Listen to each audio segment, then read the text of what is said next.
Hi, welcome to Sugar Free. This is the daily reading for Wednesday, the 28th of October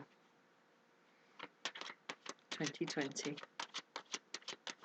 It's all happening, getting near boiling point for that full moon in Taurus on the 31st. Not long to go now. See what we get out of that. Do you know, I've come to think about astrological stuff. I haven't really studied it, but I seem to have a bit of a feel. I think I have a bit of a feel for it. And I think rather than certain conjunctions actually presaging events, I think it's rather that they open up the territory for certain qualities of events to unfold. I remember seeing an astrologer here on YouTube, a UK-based person, back at the beginning of this year, who was saying that by the end of January, all the difficult stuff of the year would pretty much be out of the way.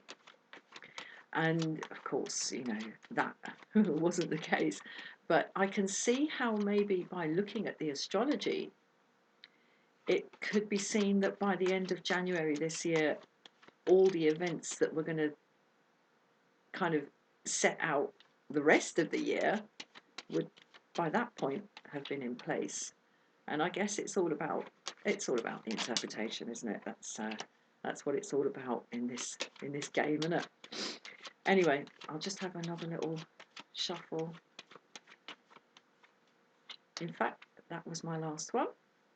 Major Arcana reading for Wednesday, the 28th of October 2020. Okay, we've got the World in the reverse. We've got the Sun in the reverse. We've got the Hierophant in the reverse. And we've got the High Priestess in the reverse. Okay, and the Magician in the reverse. Now, I could just read them all as if they were up the right way, but you know, yesterday I think pretty much every card that came out was in the upright. I shuffle and I shuffle and I shuffle. They come out as they come out. So, I mean, yesterday we had the Sun in the upright. But anyway, today's in the reverse. I'm rather unhappy to see this pair, the High Priest and the High Priestess, the Hierophant and the High Priestess in the reverse. I'll be straight, this don't look very good. There's no end. There's no end to the energy. The energy for today is it feels like it's going to go on forever. You know, when is the end in sight? And from that we have a rather unhappy, disunited kind of feeling. We're questioning our beliefs and wondering if we've been really stupid. What have we stumbled into? However, there is Magician in reverse. It's not just the way it is, this whole reversal here, this pan reading reversal. It's not just the way it is. It's made to look that way. Magician in the reverse. Sleight of hand and manipulation. Manipulation of what can be seen. Stuff going on round the back. So that, in a way, is that's the most hopeful thing on the flipping table today. I'm just going to take a sip of my tea. That's the most hopeful thing on the table, because if someone is pulling shenanigans, then they can be stopped, or they can stop. It's not just the fates conspiring to bring all this unhappiness. It's being made to look that way. Excuse me a sec. Now, normally, when I see the High Priestess in the reverse, um, I call narcissism. And I mean, for somebody who is prepared to manipulate appearances to get what they want, you know, there's always an element of narcissism involved in that. But I'm not seeing High Priestess in reverse today primarily as a card of narcissism. I'm seeing it as a card of feeling stupid. Feeling stupid, and as I said, Hierophant in the reverse, questioning our beliefs. And a kind of, a weariness, a world weariness. But take heart, this discombobulation is not us, it's him, it's matey here, up to his flipping tricks. Right, let's keep going. And you see, that's what I'm saying. The show ends when the magician is in the reverse and has become a conjurer, a snake oil merchant. The show always comes to an end.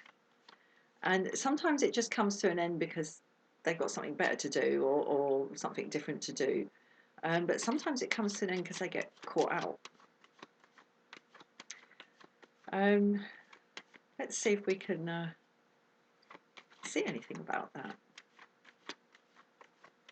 Do they get bored and decide to go and do something else? Or do they get called out?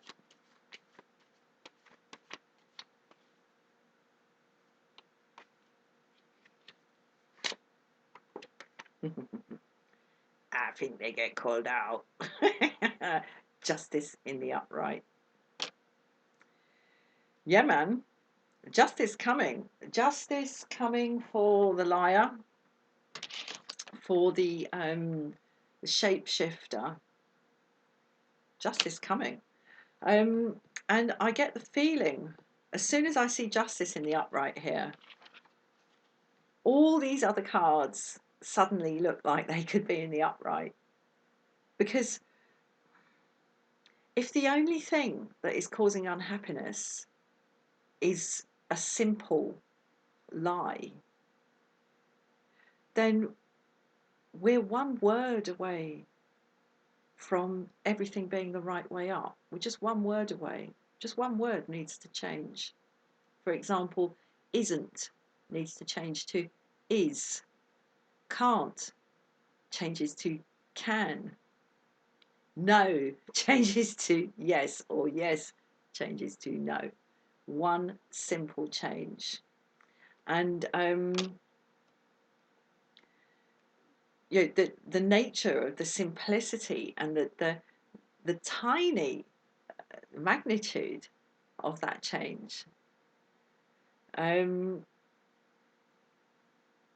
is as simple and tiny as the difference between right and wrong.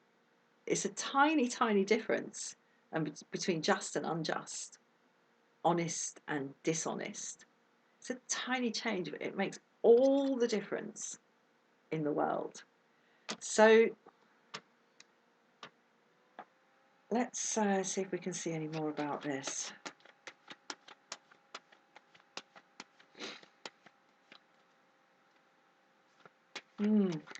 seeming unhappiness, seeming never-endingness, but it's a show. It's just a bloody great show based on lies.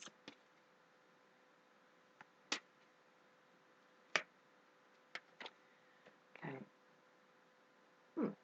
Let's see what happened. It just froze. Lovers in the reverse. So I get the feeling, a very strong feeling from this, that we don't need to do anything for this thing to play itself out, for this tiny change. Yeah, look at the scales there. Just one extra little gram on there. It's going to make all the difference and bring all this to a shuddering end. Pull that curtain back, and then all this unhappiness on the table turns. It's not required of us that we step up to anything, that we take a choice about anything, and that we stick our foot on the clutch and grab hold of the stick shift. Not today, not in this reading. It's enough that one tiny little grain of sand on this brings the whole edifice that this bad magician has built up, crumbling down. What a world! I'm going to leave it there. Thank you so much for watching, and I'll see you again soon for another reading. Namaste.